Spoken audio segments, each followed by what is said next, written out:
Terus yang pertama pintu surga belum juga ya? Belum. Sekarang pintu surga. Bismillahirrahmanirrahim. Alhamdulillahirabbil alamin. Wassalatu wassalamu ala asrafil anbiya'i wal mursalin wa ala alihi wa ashabihi ajma'in. Amma ba'du. Fa inna asdaqal hadisi fi kitabillahi ta'ala wa khairal hadi sayyidina Muhammadin sallallahu alaihi wa alihi wasallam. Wa syarrul umuri muhdatsatuha wa anna kulla muhdatsatin bid'ah wa kulla bid'atin dhalalah wa kulla dhalalatin finnar. Wa bisanadil muttasili ilal imami muallifi rahimahullahu ta'ala wa adaman naf'abihi wa bi ulumihi fi daraini amin. Al-babur rabi'u wal arba'una, bab yang ke-44 fi zikri abwabil jannati, di dalam menerangkan tentang pintu-pintu surga, termasuk amal-amal yang diperbuatnya. Jadi dia masuk pintu yang mana tergantung amal perbuatannya. Qala Ibnu Abbasin, berkata Ibnu Abbas radhiyallahu anhuma, lil jinani samaniyatu abwabi, bagi surga ada 8 pintu. Ada berapa? Ingat ya, ada 8 pintu. Min zahabin, semua pintunya dari emas. Masya Allah. Ada nggak orang di dunia rumah pintu dari emas? Di dunia ada nggak? Mas Darno. Mana Mas Darno? Yang mana orang? Kalau ada dia nggak bisa tidur. Kenapa? Tiap hari orang pengen ngerampok aja. Iya, pintu emas di dunia nggak ada. Di surga semua pintu terbuat dari emas. Murassabun bil jawahir, bertahtakan permata. Masya Allah, udah emas bertahtakan permata lagi.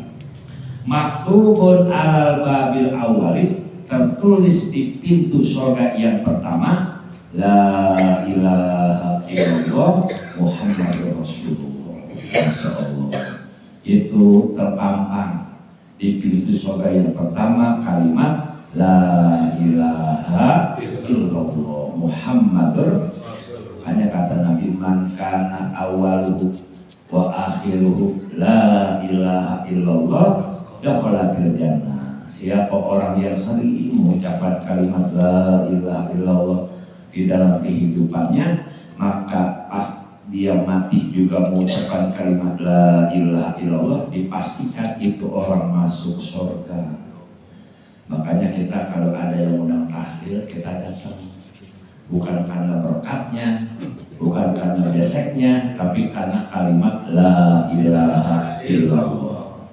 Itu kan ya yang mimpin, kata yang mimpin Pak Abdul Dikri Pak Annahu la ilaha illallah. Jangan lihat orangnya kaya, panjang, la ilaha illallah. Padahal udah apa sih rapinya nih? Orangnya kaya. Begitu orang yang miskin, la ilaha illallah. Ya ilaha. Agak semangat kan ya? La ilaha illallah di depan pisang konten.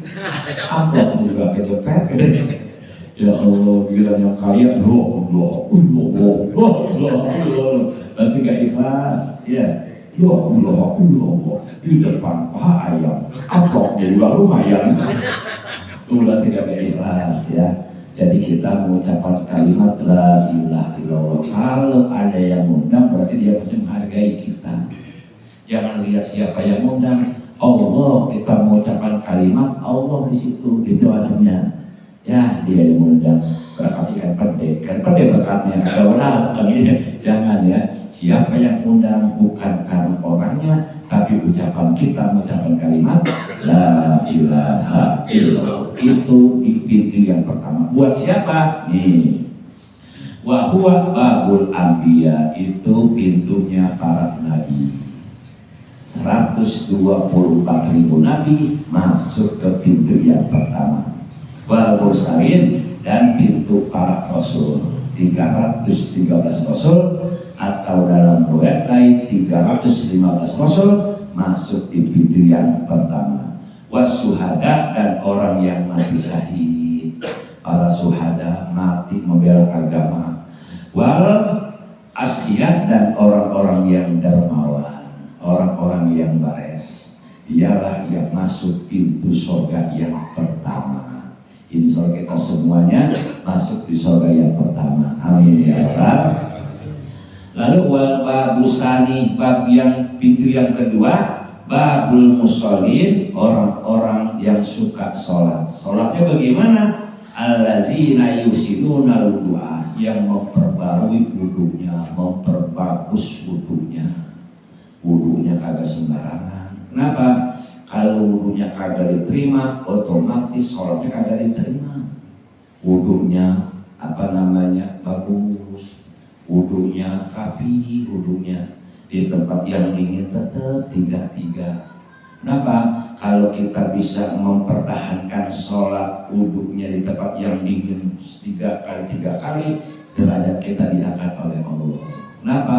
Karena kalau dingin kita nggak kuat kan ya, seperti di Dieng, di Guci itu kalau kita wudu kan dingin banget. Waduh, saya kagak sanggup 3, 1 aja cukup. Tapi kalau kita sanggup 3, cakep dah tuh ya. Kenapa saya nggak sanggup? Saya ke Guci itu Masya dingin banget. Ada punya kita mengkerut, kita agak kelihatan. Saking dinginnya, Masya Allah, saya nggak kuat. Kita udah pakai selimut 3, tetap aja masih tembus. Nah kalau antum kuat, antum mendapat derajat yang lain di sisi Allah. Kalau kita memperbaiki wudunya 3 kali, wa arkana sholati, dan memperbagus rukun-rukun sholatnya. Rukunya cakep, sujudnya cakep. Ini akan mendapatkan pintu surga yang kedua. Masya Allah. Apalagi wal babu salisuk, dan pintu yang ketiga babul muzakir, bab orang-orang yang zakat, ya. Biti bi anfusim, dengan bagusnya untuk jiwa-jiwa mereka. Artinya apa? Zakat tergantung makan kita yang kita makan. Kalau zakat kita makan beras dengan harga 14.000, zakat pun sama yang 14.000. Minimal lebih tinggi, lebih cakep lagi. Kita makan yang 14.000, kita zakat yang 16.000. Itu maksudnya. Itu baru masuk pintu yang ketiga. Kedua ya. Kedua bagi orang-orang yang zakat. Nah, sekarang kita lebih cakep lagi. Kan kita kan ukurannya 3,5 liter. Dah kita lempengin 4 liter, bagusan lagi. Sisanya kita sedekah. Itu maksudnya. Jadi kita jangan hitung-hitungan untuk sedekah ya. Itu pintu yang ketiga. Wal babur rabi, pintu yang keempat, babul amri bil ma'rufi wan nahina 'anil munkar. Amar ma'ruf nahi munkar. Kita cegah orang berbuat maksiat, kita ajak orang untuk berbuat kebaikan. Itu kita masuk pintu yang keempat. Ada yang pengen judi, kita omelin, kita marahin, kita bubarin, gitu maksudnya. Ada orang yang pengen berbuat maksiat, kita usir. Jangan sampai dia berbuat maksiat di kampung kita. Yang namanya kampung, aman apa enggaknya, berkah apa enggaknya, tergantung penduduk kampung itu sendiri. Nah kenapa? Allah yang berfirman. Allah yang berfirman tuh, lau anna ahlal qura amanu wattaqau lafatahna alaihim barakatim minas samai wal ardh.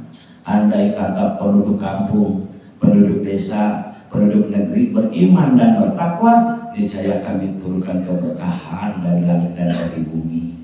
Coba Bapak, kita kembali ke zaman awal tahun 70. Itu kampung berkah luar biasa, kagak pernah ada kebakaran, kagak pernah ada kebanjiran. Kita kan dulu kan rumah zaman kan rumah bambu semua, iya, rumah kayu, iya. Lalu kita taruh lampu tempel di papan, di dinding, nggak kebakaran. Padahal kan sangat rentan tuh, iya. Api dengan bambu kan sangat rentan, tapi nggak pernah ada yang kebakaran. Apa? Beriman dan bertakwa penduduknya. Dulu air sumur Pak, kita nggak pakai nimba, kita ceduk aja gitu bisa. Dulu masih ingat gak tuh? Masih Cibir kita kena. Sekarang dalam banget ya. Sekarang kita mantek berapa meter? Lebih 20 meter lebih sekarang mah berapa meter sekarang? 30 meter. Dulu mah ya Allah cuma Cibir doang. Dulu kita minum di air musola kagak ada sakit, ya. Kita minum di gayung, di tempayan. Dulu mah gak ada yang dimasak air, gak ada dulu. Dan juga kamar mandi sama rumah jauh jaraknya. Ini rumah kita nih, itu kamar mandi sono 10 meter dari rumah kita. Ada yang pernah ngalamin nggak? Alamin, berarti udah pada tua semuanya, ya. Udah pada ngalamin sih, udah pada tua berarti. Itu berkah-berkah orang tua dulu, panjang-panjang umurnya. Kenapa mainnya di tanah mulu, nyawa, nyampur, jalan kaki, nggak pakai sendal, makanya pakainya umur. Kata Nabi, orang yang selalu berhubungan dengan tanah, umurnya panjang. Coba para petani, panjang-panjang umurnya. Kenapa? Berhubungan dengan tanah terus, ya. Dia kepanasan, kehujanan. Kita kan sekarang kagak. Ya Allah, orang sekarang gimana kagak sakit, gak mau gerak sekali. Makanannya pakai online, iya. Pakai, gitu kan ya. Pakai sushi. Sekarang pakai makanan, sekarang sushi. Makanan coba sekarang kan ya. Pakai spaghetti, sekarang kan gitu. Orang pengen makan kagak pakai jalan sekarang kan ya. Pakai seblak, ya seblak 4 kali kan makanan seblak. Kenapa kita ngalamin anak kita tuh kalau mesen pakai online, ya Allah, nggak mau bergerak sekali ya tiba-tiba datang aja makanan. Gimana mau sehat badan? Dulu kan pada bergerak semua dulu kan ya. Pagi ke sawah, sore pulang, siang dia berada di gubuk saung ya, makan siang disembah terusin lagi. Ini banyak umur ya orang tua dulu. Sekarang ya Allah, sekarang sakitnya banyak, bukan cuma satu orang bisa 4 penyakit ya. Apa namanya? Komplikasi, ya. Komplikasi gak bakalan sembuh, pasti mati. Kenapa? Ini obat cocok buat penyakit A, yang ini kagak cocok, ya kan ya? Bisa ada 4 penyakit, ini penyakit buat jantung, levernya kagak cocok. Ini buat lever, apa namanya, kencing manisnya kagak cocok. Berarti gak ada selamat kalau udah kena, apa namanya, komplikasi, gak bakal ada tuh, ya. Tuh, makanya kita berbuat baik, mengajak orang berbuat baik, mencegah orang berbuat munkar. Yang penting tugas kita ngajak. Soal mau apa lain terserah dia. Ini yang nama tugas dakwah, bukan tugas ustaz doang, bukan kiai, bukan tugas kita semua. Ud'u ila sabili rabbika bil hikmah wal mau'izatil hasanah wajadilhum billati hiya ahsan. Jadi kita semua ngajak, bukan cuma tugas kiai ustaz. Dia kagak terserah, yang penting kita udah ngajak, gitu maksudnya. Kita pengen tetangga kita semuanya pada pengennya kita, tapi kalau Allah belum kasih daya gak bakal bisa. Nabi pengen banget, Nabi Muhammad pamannya Abu Jahal Abdullah pengen masuk Islam, tapi bukan hidayah di mana, ya. Nabi Nuh pengen banget anaknya si Kanan ya masuk Islam, tapi enggak dapat hidayah itu gimana, ya. Innaka la tahdi man ahbabta walakin Allah yahdi mayyasha. Engkau Muhammad gak bisa mengasih hidayah yang kau cintai, tapi Allah kasih hidayah sama kita semua. Makanya tuh kita ajak orang berbuat baik dan kita cegah orang berbuat munkar, baru kita memasuki pintu surga yang ketiga. Apalagi wal keempat ya, wal babul khamisu, dan pintu yang kelima babun mayyaqu nafsu anis syahawat, orang yang mencegah dirinya daripada berbuat maksiat, berbuat zina. Masya Allah, sekarang Pak lebih berani perempuan sama laki sekarang ya, udah gak ada malu-malu lagi. Coba aja di media sosial, perempuan yang telanjang dada, telanjang paha, Masya Allah, kayaknya udah gak malu gitu ya. Itu kalau kita nurutin nafsu, kita akan terjun kepada perbuatan yang maksiat, maka kita tidak bisa mendapatkan pintu surga yang kelima. Makanya yang namanya hawa nafsu pengennya berbuat yang senang-senang aja. Ini kalau hawa nafsu nih, milih duduk di masjidmu apa milih di masjid gapli? Kalau hawa nafsu pengen di masjid gapli, tapi kalau kita lawan, kita berada di sini. Ini berat nih Pak, berat nih yang namanya duduk itu berat, jangan kita enteng, berat. Apalagi yang namanya ngaji, ntar ada banyak, ntar ada sedikit kan ya, pasang surut itu namanya ngaji. Enggak, kalau ngaji kurang bisa jemaahnya, nambah susah, iya. Tapi kalau orkes kagak diumumin penuh aja udah, iya. Kagak diumumin di masjid, enggak kan ya. Tapi kalau pengajian diumumin terus tuh sama MC dia. Malam ini ada pengajian di sini, kitabnya ini, pengajian ini, yang datang jujur aja meledakan ya. Kagak pernah diumumin orkes dangdutan penuh aja tuh udah. Udah mana orang meledak. Tahu aja gitu orang, Masya Allah. Iya, orang laki-laki kalau ngaji malam-malam 3 kelompok, yang ngatur dompet, yang ngatur miler, yang ngatur muak, ya. Gimana mau ngaji ya? Tidur ngaji miler, lu ngaji miler. Orang mau belajar menjadi ustaz, bilang menjadi ustaz, jadi siap belajar bukan gila kan? Ada orang begitu tuh, Masya Allah. Jadi inti yang kelima apa? Orang-orang yang menahan hawa nafsunya, yang nawa anawa, dia cegah nafsunya daripada perbuatan maksiat. Maksiat apa aja? Kalau kita tahu kita akan berpulang, kita akan pindah alam, yang kita bawa hanyalah amal, kita gak bakalan berbuat itu. Kadang-kadang kita heran sama orang, dia tahu ada azab kubur, iya dia tahu dia bakal mati, tapi kenapa perbuatan maksiat mulu? Pasti dia tahu ada kematian, apalagi sampingnya kuburan besar, iya dia kan tahu. Atu-atu tiap hari lihat orang kuburin, dan dia pasti kan dikuburin, tapi kagak pernah dirinya mencegah daripada perbuatan maksiat. Ya Allah, kadang-kadang berzina di kuburan. Saya pernah dulu di TV kan ada diwawancara. Kenapa Anda berzina di kuburan? Enak, aman, gitu katanya. Kenapa aman? Kagak ada yang ganggu, pada takut ke dalam kuburan. Yaitu kalau setan membiarkan, kenapa? Kan jadi temannya dia nggak bakal ganggu sama setan. Kenapa? Dia mau berzina, kan teman setan berarti. Setan kagak ganggu. Sekarang orang mati takut sama orang hidup. Dulu orang hidup takut sama orang mati.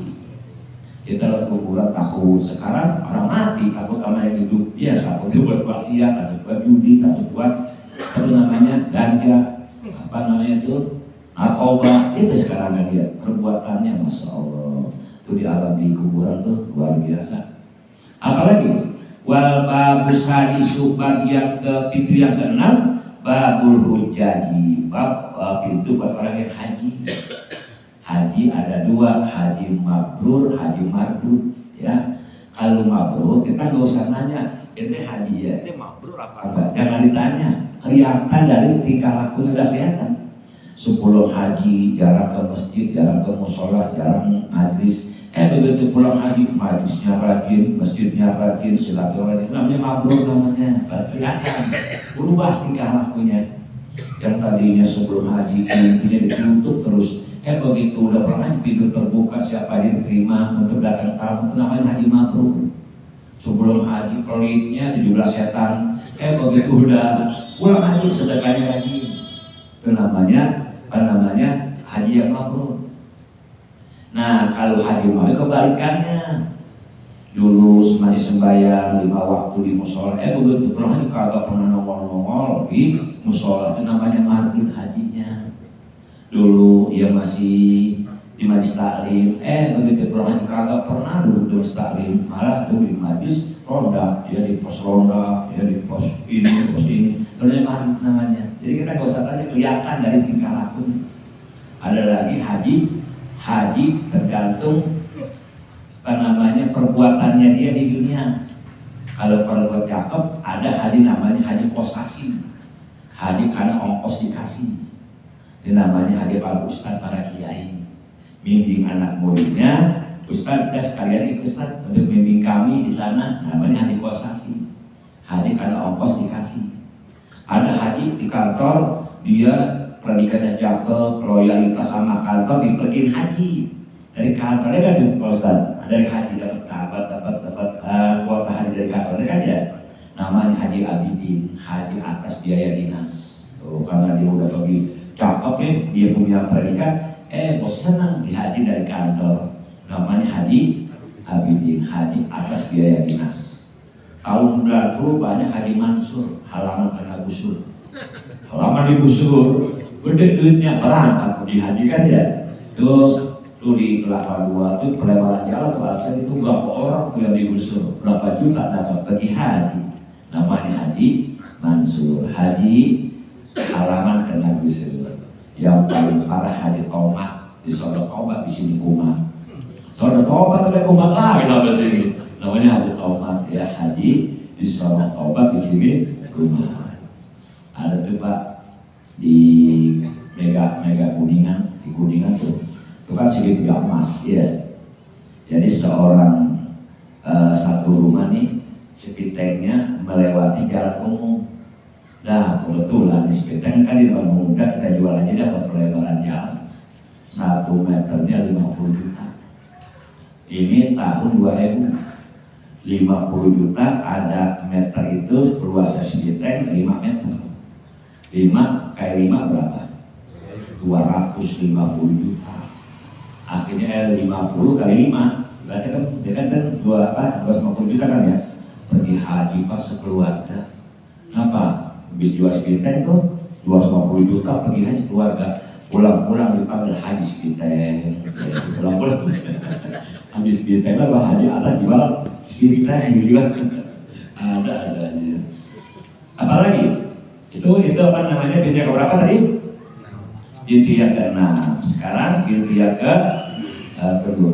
pintu yang ke-6 mana Al-Khamis ya.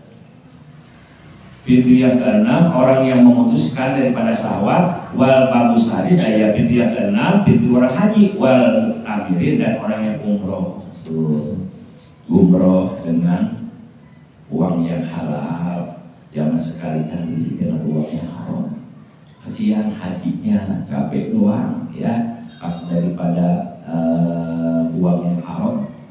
Labai atau enggak labai itu kata Allah tuh, kalau kita dengan jual dengan pergi haji dengan barang yang haram, hasil narkoba untungnya banyak, pergi haji itu namanya gak bakal diterima sama Allah. Itu haji mardud, haji yang tertolak oleh Allah gara-gara daripada ada apa barang yang haram. Jadi pintu yang ke-6 pintu untuk orang haji dan orang umroh. Wal babu sabi pintu yang ke-7 babul mujahidin, bab orang-orang yang berjihad di jalan Allah. Ini kita teruskan jihad. Orang yang mensiarkan Islam dan yang memenuhi syarat Islam, dialah juga sedang berjihad di jalan Allah. Walaupun dia sebenarnya adalah mengangkat pedang, angkat senjata untuk membunuh kafir harbi. Ingat ya Pak, kafir ada 2. Bukan semua kafir mesti dibunuh, enggak. Kafir harbi sama kafir zimmi. Kafir zimmi, kafir yang mesti dilindungi, jangan diganggu sama sekali. Mengganggu kafir zimmi, mengganggu aku kata Nabi. Menyakiti kafir zimmi, menyakiti aku kata Nabi. Artinya apa? Yang berdampingan dengan kita, mau bayar pajak, mau bayar uang sampah, uang kebersihan, uang lingkungan, bikin gapura sama-sama dengan kita. Nanti gapura 17 Agustus bikin bareng-bareng, bikin jalanan. Itu orang kafir, orang Islam, keluarnya kafir zimmi yang mesti dilindungi.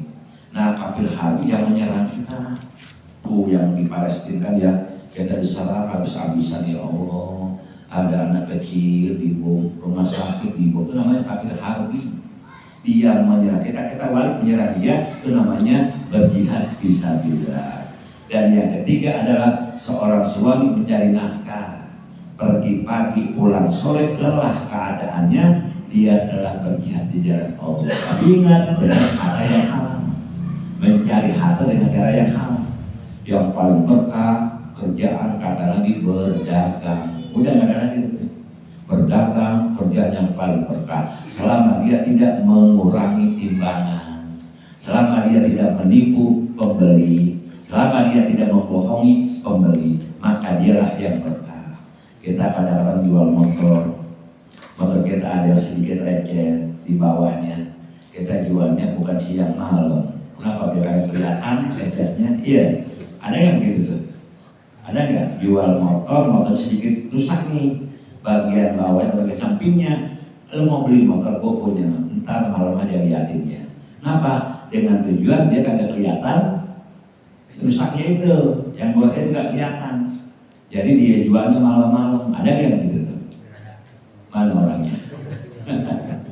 Bilangin, nih saya punya motor nih kekurangannya nih gitu nih, rantainya sering putus, olinya belum diganti 3 tahun. Bilangin gitu. Kita nggak bakal bilangin kayaknya, lampunya putus, bilangin. Ini kita umpetin, kadang-kadang kan yang airnya kita umpetin tuh, kejelekan motor kita umpetin. Pokoknya bagus lah pokoknya, jangan. Ternyata begitu dipakai nyesel, oh ternyata udah pada rusak. Itu dosanya luar biasa tuh.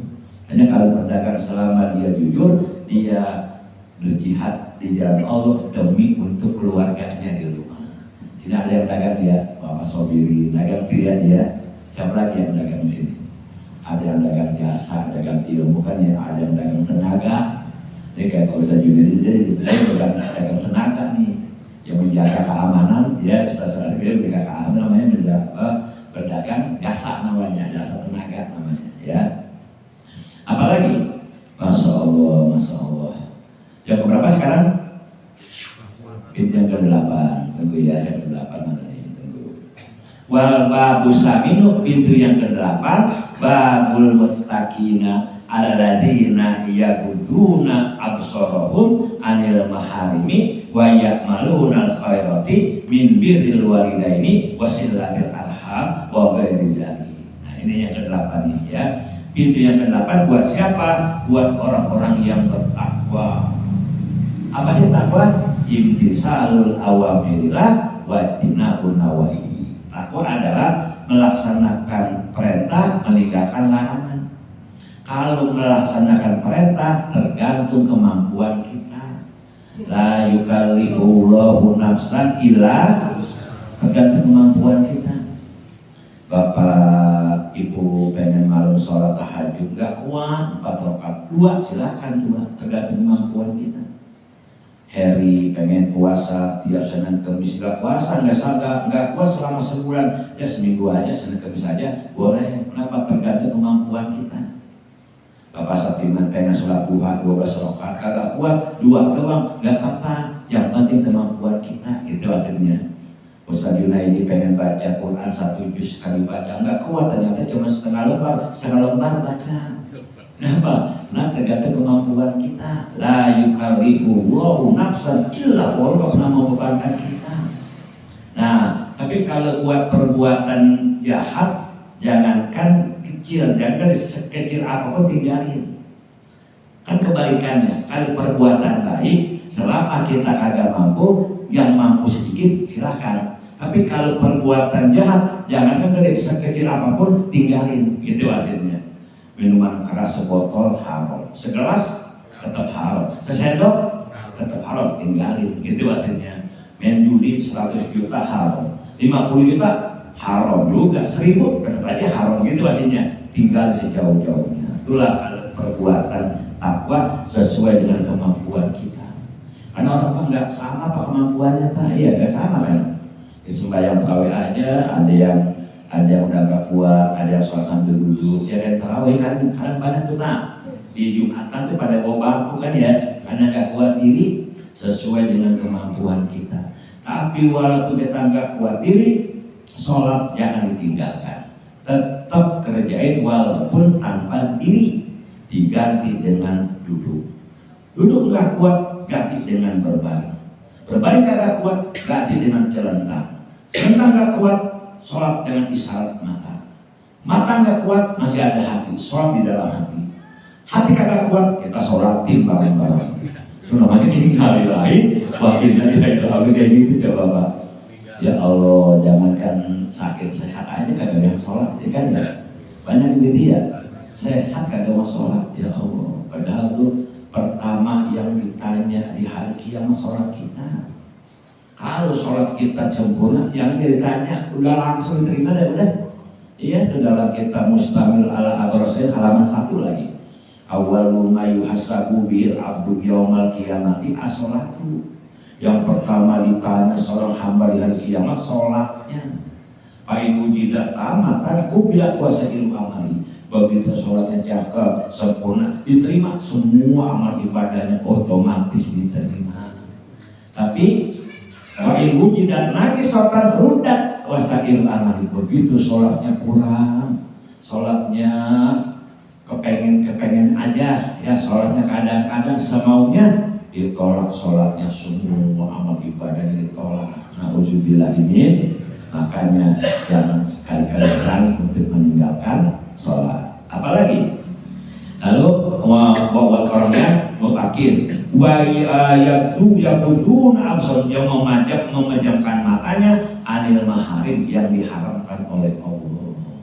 Ada perempuan mandi di kali, kita berhenti dari jalannya teguh itu perempuan, ternyata memandang perempuan lagi mandi di kali, kita liatin aja, itu enggak boleh. Kenapa? Memandang yang diharamkan oleh Allah. Kalau mandang bini kita aja, kita mandang lagi mandi, kita pandangin aja bini kita, boleh nggak? Boleh. Bini kita pandangin dari atas angkop nggak apa-apa, bini kita. Yang kagak boleh bini tetangga. Tetangga kita bagaimana kita liatin aja, itu halal. Itu namanya dia bisa menjaga penglihatannya dari diharamkan oleh Allah. Jadi kita jaga tuh ya. Apalagi wayak malun khair, orang-orang yang berbuat kebaikan. Kebaikan banyak Pak. Menyingkirkan batu di jalan, menyingkirkan paku di jalan, menyingkirkan ranting yang jatuh, itu semua kebaikan ya. Memberikan segelas air buat orang yang haus, ini kebaikan Pak. Semua kebaikan. Meminjamkan sesuatu benda kepada orang yang butuh, itu kebaikan. Rata-rata di kampung kita orang yang minjem martir, minjemnya doang, kagak pulang-pulang. Iya, pinjam obeng, minjem baju, pinjam biasa gitu kan ya, minjem doang, kurangnya kapan tuh ya.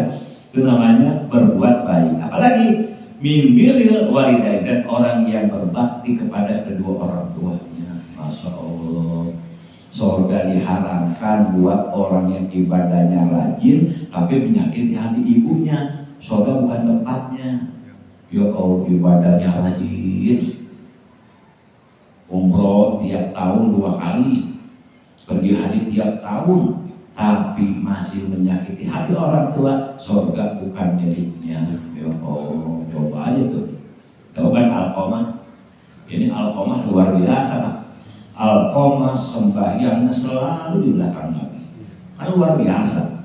Begitu Alqamah mau meninggal, Nabi mentalkinkan, Alqamah kagak bisa menjawab, kaku lidahnya. Nabi heran, kenapa nih?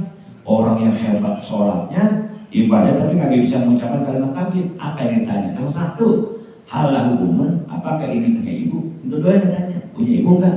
Punya ya Rasul. Ibunya di kampung sana di sebuah gubuk. Tolong panggil tuh dalam daerah Uzair, Uzair yang datang. Bu, ibu, orang tua Alqamah, iya betul.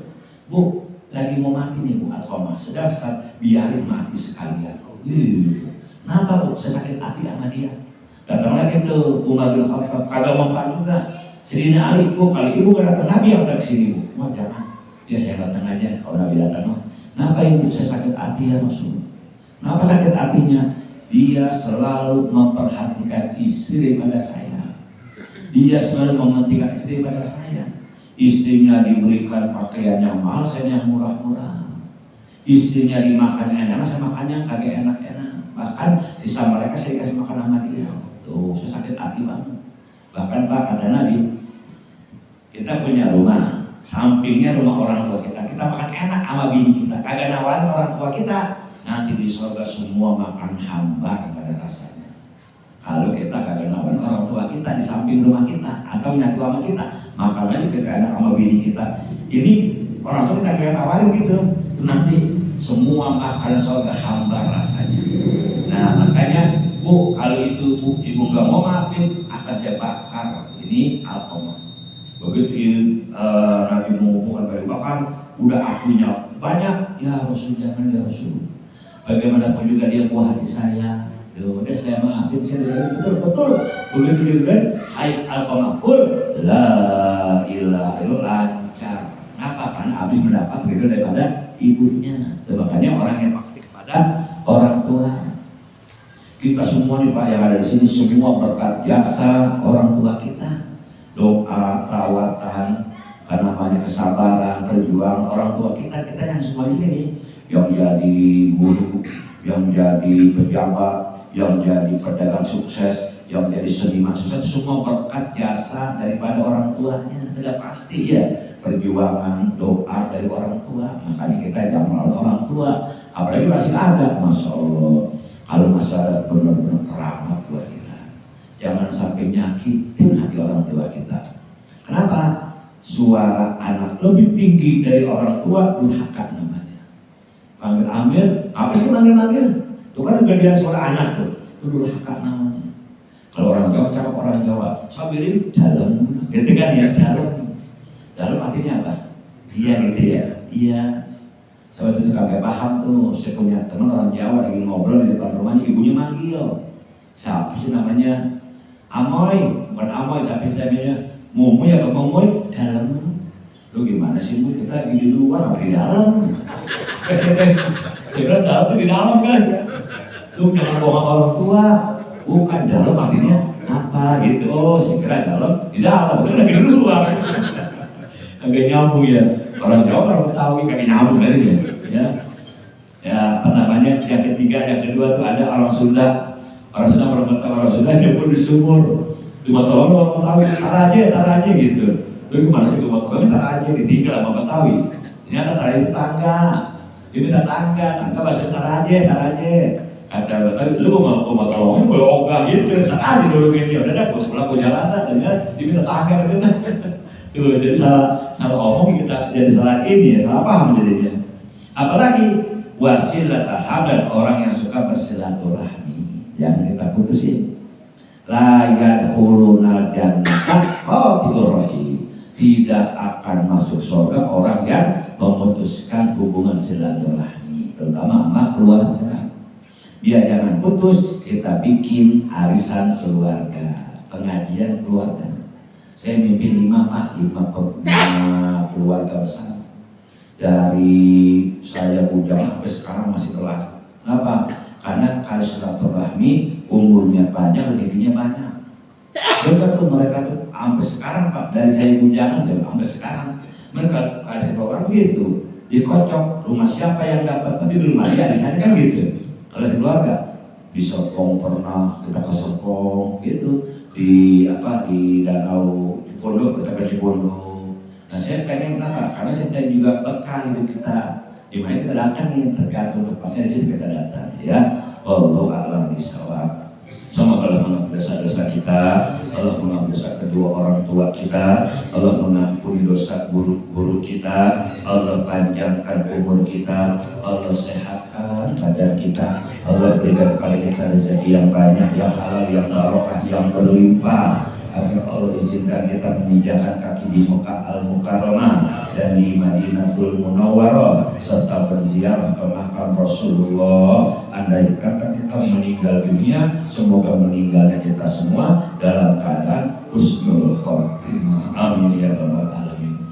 Astagfirullahaladzim, astagfirullahaladzim, astagfirullahaladzim. Lakal hamdu ya Allah, ya Maulana, ya Ma'bud. Allahumma salli wa sallim ala Sayyidina Muhammadin fil awwalina wal akhirin. Sallim rabbi Allah wa ala sadatina ashabi Sayyidina Rasulullah ajma'in.